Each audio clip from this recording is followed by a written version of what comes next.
بسم اللہ الرحمن الرحیم۔ السلام علیکم ناظرین گرامی، آج میں آپ کو حضرت لوط علیہ السلام کی قوم کے بارے میں بتاؤں گی کہ اپنی نفسانی خواہشات کے لیے مردوں سے بدفعلی اس قوم کا دستور بن گیا تھا۔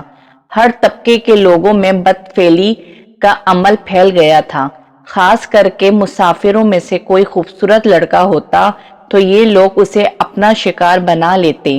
یہ لوگ سخت ظالم، دھوکے باز، بد عمل کرتے تھے۔ حضرت لوط علیہ السلام بدکاری کے عمل سے توبہ کرنے کا حکم دیا۔ حضرت لوط علیہ السلام نے کہا کہ تم بے حیائی کیوں کرتے ہو؟ کیا تم عورتوں کو چھوڑ کر لذت حاصل کرنے کے لیے مرد کی طرف مائل ہوتے ہو؟ حقیقت یہ ہے کہ تم اسلام سے دور ہو۔ حضرت لوط علیہ السلام دن و رات نصیحت کیا کرتے تھے، لیکن قوم پر اس کا کوئی اثر نہ ہوا، بلکہ وہ بہت فخریہ انداز میں یہ کام کرتے تھے۔ لہٰذا انہوں نے صاف صاف کہہ دیا تھا کہ اگر تم ہمیں اس طرح برا کہتے رہو گے، ہمارے کاموں میں مخالفت کرتے رہو گے، تو ہم تمہیں اپنے شہر سے نکال دیں گے۔ اللہ تعالیٰ نے اب تک ان لوگوں کی بدترین فعل اور بدکاری کے باوجود ڈھیل دے رکھی تھی۔ آخر کار اللہ تعالیٰ کے حکم سے فرشتوں کو دنیا کی طرف روانہ کر دیا۔ یہ فرشتے حضرت جبرائیل علیہ السلام، حضرت میکائیل علیہ السلام اور حضرت اسرافیل علیہ السلام تھے۔ پھر یہ فرشتے حضرت لوط علیہ السلام کے گھر تشریف لے آئے۔ حضرت لوط علیہ السلام نے جب ان خوبصورت نوعمر لڑکوں کو دیکھا تو سخت پریشانی میں مبتلا ہو گئے۔ انہیں یہ خطرہ محسوس ہوا کہ اگر اس قوم کے لوگوں نے انہیں دیکھ لیا تو نہ جانے وہ ان کے ساتھ کیا سلوک کریں گے۔ حضرت لوط علیہ السلام کی بیوی کا نام وائلہ تھا۔ اس نے اب تک ایمان نہیں لائی تھی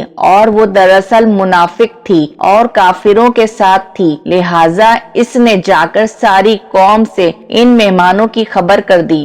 یہ سن کر بستی والے دوڑے چلے آئے، حضرت لوط علیہ السلام کے گھر پہنچے۔ حضرت لوط علیہ السلام نے کہا، اے قوم، یہ میری بیٹیاں حاضر ہیں اور یہ پاک ہیں، میں تمہارا نکاح ان سے کر دوں گا، بس تم اللہ تعالیٰ سے ڈرتے رہو اور مجھ کو رسوا مت کرو، یہ لوگ ہمارے مہمان ہیں۔ اے قوم، میری تم میں سے ایک آدمی بھی ایسا نہیں ہے کہ وہ سیدھے راستے پر گامزن ہو اور وہ نیک بات کے سمجھنے کی صلاحیت رکھتا ہو۔ کافر حضرت لوط علیہ السلام سے بولے کہ تم بخوبی واقف ہو، ہمیں تمہاری بیٹی سے کوئی حاجت نہیں اور جو ہماری اصل چاہت ہے اس سے تم بخوبی واقف ہو۔ قوم لوط نے اس کے بے شرمانہ جواب سے اندازہ لگایا جا سکتا ہے کہ وہ فعل بد میں کس حد تک مبتلا ہو چکے تھے۔ جب حضرت لوط علیہ السلام کی قوم ان کے گھر کی طرف دوڑتی ہوئی آئی تو حضرت لوط علیہ السلام نے گھر کے دروازے بند کر دیے اور ان نوجوانوں کو ایک کمرے میں چھپا دیا۔ حضرت لوط علیہ السلام اپنے مہمانوں کی عزت کے خیال سے بہت زیادہ گھبرائے ہوئے تھے۔ فرشتے یہ سب منظر دیکھ رہے تھے۔ جب انہوں نے حضرت لوط علیہ السلام کی بے بسی اور پریشانی کا یہ عالم دیکھا تو حقیقت بتائی کہ ہم لوگ سب اللہ تعالیٰ کے بھیجے ہوئے فرشتے ہیں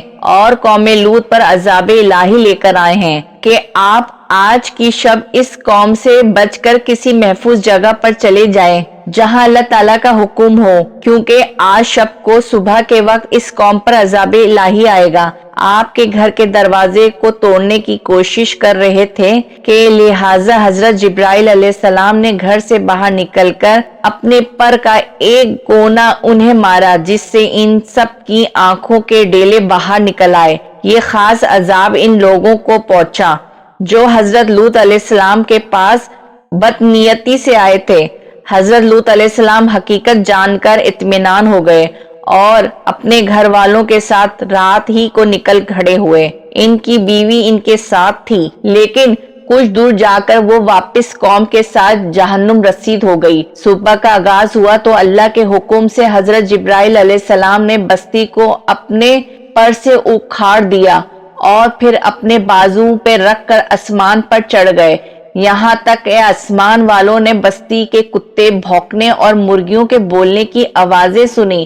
پھر اس بستی کو زمین پر دے مارا، جس کے بعد ان پر پتھروں کی بارشیں ہوئیں۔ ہر پتھر پر مرنے والوں کا نام لکھا ہوا تھا جب یہ پتھر ان کو لگتے تو سر پاش پاش ہو جاتے۔ صبح سویرے شروع ہونے والا عذاب اشراق تک پوری بستی کو نیست و نابود کر چکا تھا۔ قوم لوط کی ان خوبصورت بستیوں کو اللہ نے ایک نہایتی بدبودار اور سیاہ جھیل میں تبدیل کر دیا، جس کے پانی سے رہتی دنیا تک کوئی فائدہ نہیں اٹھایا جا سکتا۔ یہ میرے رب ہم سب مسلمانوں کو بدفعلی سے بچا اور ہم سب کو گناہوں سے توبہ کرنے کی توفیق عطا فرما، آمین۔ اگر میری ویڈیو پسند آئی ہو تو میری ویڈیو کو لائک اور ساتھ ہی کمنٹ باکس میں کمنٹ کرنا نہیں بھولیے گا، اور اس طرح کے واقعات سننے کے لیے میرا چینل ضرور سبسکرائب کر لیجئے۔ شکریہ۔